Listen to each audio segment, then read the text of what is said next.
Alright, welcome to Falcon Blues TV. I made it. He's here! He's fucking here! Sachin, wow. Mate, honestly, Paul's going to be gutted he's not doing this video, he really is. Welcome to the Falcon Blues TV lair, whatever the fuck this is. Mate. Cheers. Welcome. How are you? How's things? You okay? Because obviously we chat when we can on WhatsApp and everything, but from Tuesday onwards when you decided suddenly I'm coming for the Brighton game, it was all systems go, wasn't it? I mean, I'm doing amazing. The fact I could come here on 2 days' notice and you guys are willing to have me. We've had to pull some strings and just like skip work and all sorts of shit, but you know, we're here. Yeah, and so I was like, when Paul and you said we can sort you out, said, I'm there. Well, mate, you do a lot for the channel, and it's always received well, and it's greatly appreciated. But this is boss. This really is. I know we've just been literally having a little chat downstairs, and now we're doing this. But this is boss. It is. Paul's got Paul, you missed out, mate. You can do another video with him later when you're pissed. Do what you like.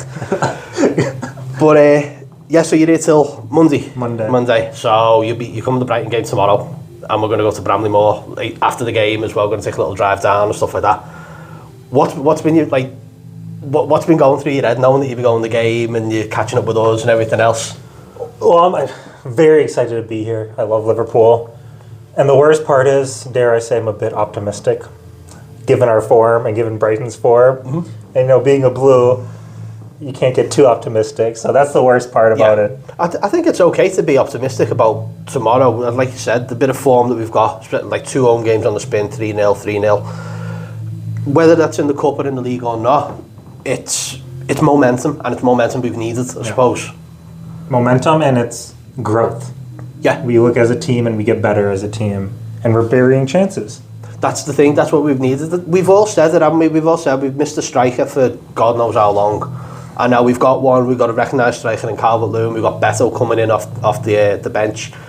Just feels a lot more relaxed to be going the match and to watching the game, I suppose. Were you in any, I don't know, were you worried, or were you in any kind of like, oh shit, we've got Burnley, we could slip up here because it's a cup game and it's a league cup, it's everything else, I'm always worried. The last time I went to the Boozer back home, so you guys know I get up early. They open at 7. That's when you can start selling booze in Portland. We'd won 2 in a row. I forgot who we beat. We had Luton. Yeah. Like, haven't won a fucking match. I go to the pub, only Everton fan. And this was when Tottenham Liverpool were on, so I got filled with the Reds, just abusing me, taking the piss, and we lost. So yeah, that sums it up, to be honest. I think that's part and parcel of being an Evertonian, though, isn't it? You should have known we were going to fucking win that game. I think everyone looked at that game and go, this should be an absolute banker, and we gone, hang on, it's Luton. Yeah. They haven't won. We're shit at home.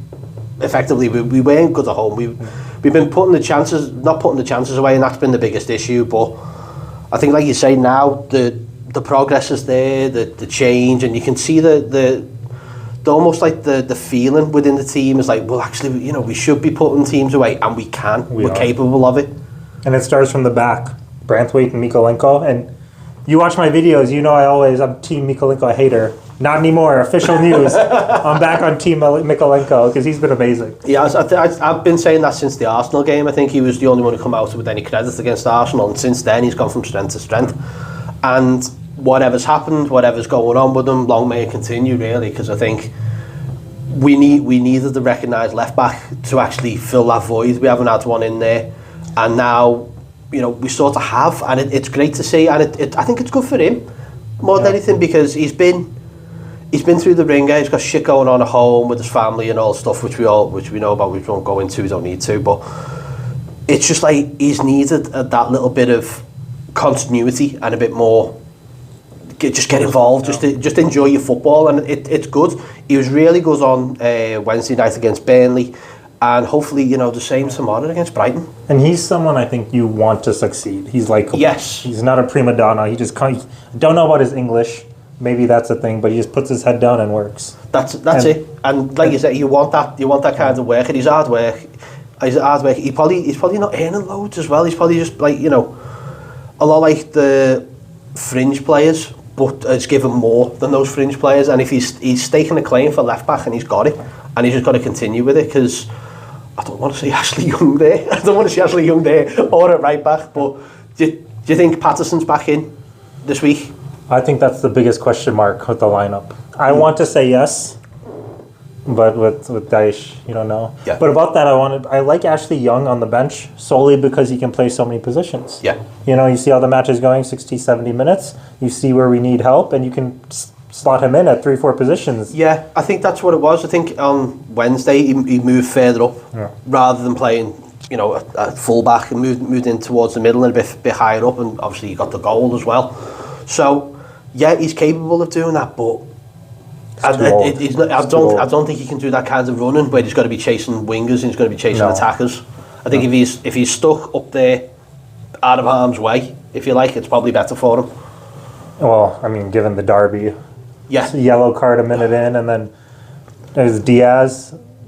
I think we could have written that as soon as he got booked, he was gone. We were watching it, and Jay left once that red card came out. It was like, I'm gone. He knew what was happening. We all did, but it was just typical of how Ashley Young's season's been so far. So to get that goal as well, I think it's his second now for Everton. He scores at Wigan.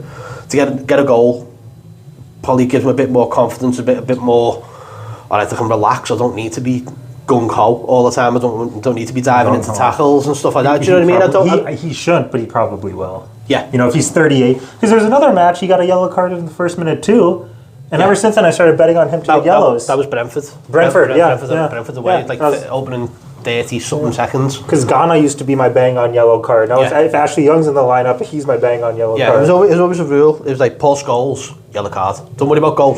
When is he getting the yellow card? There's those kind of players. But yeah, it's. I think he'll probably bring Patterson back in, which would be good. I hope so. Decore as well has just signed a new deal. Congrats. Extension. So well Next done. pints on you, Abdo, even though he doesn't drink. But yeah, ours is a water. Yeah. I don't know, whatever. But yeah, I think it's good to see Decore being tied down to another deal as well. And from the looks of it, he won't be going to the Cup of Nations as well. Oh, he's not? No, he hasn't played for Mali for like the last few games, so it's looking more likely that he won't be going. That's massive for us. Yeah, whereas Ghana Gay can go all the way to the finals. Go win it, That's mate. doing us a favour. But yeah, I think they'd be the only two that we would lose during the Cup of Nations, which is good really, because normally we would be losing 3 or 4 players. But I think with Decore is looking likely he's going to be staying. I'm also made up that he's stayed because he's been that linchpin in the side for most of last season. Helped us kept us up. I think, obviously the goal against Bournemouth, but before that, 4 and 5 goals before that, keeping us up. Yeah. It's Everton doing the sensible things for the change in the transfer window and not trying to think, okay, well, we need to go and try and spend 30 million on another player. I tied him down for another season and, brilliant. I'm made up with that. Yeah, and that's a good point. We're doing sensible business, and it was making me think and wonder, because Moshiri, first, rest in peace, Bill, but first match in 2 years, and he's trying to sell when he tried to do every little thing at first, which is why Brands didn't succeed. Maybe he's, essentially, he's cut his losses, but he's taken a very hands-off approach now, which is why Thelwell can do well. Yeah, I think he's probably been told there by this group that are coming in, back off and just let's be sensible about spending. What are we spending? Why are we spending this amount of money? And probably the same thing why we signed Beto for nothing for a year, and why we're now negotiating Dele Alli's deal with Tottenham. So we're looking at that now. Go, well, can we not spend 10 million? Can we get away with it? It's another question. Dele Alli then is a question. Because do you continue with his rehab? I would like to think Everton would, because we're that kind of club. But then do we then let him go I think he's got like 6 months left on his contract or something like that. Summer. Do you get rid in the summer, or do you persevere and think, well, actually, can we get the best out of him? For 10 million, I say no. Because we have Gomez, who in the press conference, he's almost back. Right, okay. We're paying him. We don't have to pay Dele. I'd rather see Gomez. Well, only because you've got a shirt on your wall, that's why. There's nothing to do with... That's got absolutely nothing to do with the fact that it's Andre Gomez or Dele Alli. You've got a shirt on your wall, and that's why you want him there. There may be some truth with that, maybe, but... Bit of favouritism, yeah. But in all seriousness, if Everton can negotiate something decent, he's a clever player, and he kept us up. Yes. Changed the match. He was the match winner in my opinion, that game. So for that alone, I want to see him do well and want to see him in a blue shirt. Good stuff. Good stuff. I used to doubt Dyche. I don't anymore. Well, there's still plenty out there who are. I don't know. I'm gonna keep my powder dry until I don't know. I'm pleased because stop being so sensible. I know. No, it's fine. We've had poor games. So there's games where we've lost and we knew that we should have won it and stuff like that. But that's obviously been down to the striker issue and stuff which we've now addressed. I think 5 wins out of 7, 2 of those are the cup games as well, which is great. I think we need to keep that momentum going, as we said. We need it. I think if we can come away with a draw tomorrow. If we don't get a win, if we can hold off and at least get a point out of it, I think we'll be happy and we can be safe. That we're like, okay, well, we're not going to win every game, and we've had two wins there. We've won 3-0 at home. A third one doesn't happen, not in Everton's world. But I'll go for a draw tomorrow. You're too sensible. You're too sensible. No, I'm going to say a draw, but I'm going to say like 2-2, and it's going to just be we couldn't hold on for long enough, like last minute or last few minutes, and we lose a sloppy goal or something like that, and it finishes 2-2. I agree with you. If we're leading into the final 20, we probably get a draw by only 1 goal. Because De Zerbi, remember last Brighton game when we were up 3 and they hit the post twice, Pickford had a great save, and then we killed the game off. If that goes into tomorrow with a one goal lead with 20 to play, I'm with you. But I don't know, dare I say, I feel like we're going to take our chances. I want us to win because you're here. And it's not, I just don't want us to lose. That's it. You don't want to go. You don't want to come all this way. I want to see a goal because it was 0-0 in the derby. Wayne Rooney got pulled at 60 minutes and left. So I just want a goal. It's the famous Gladys Street goal. Fair enough.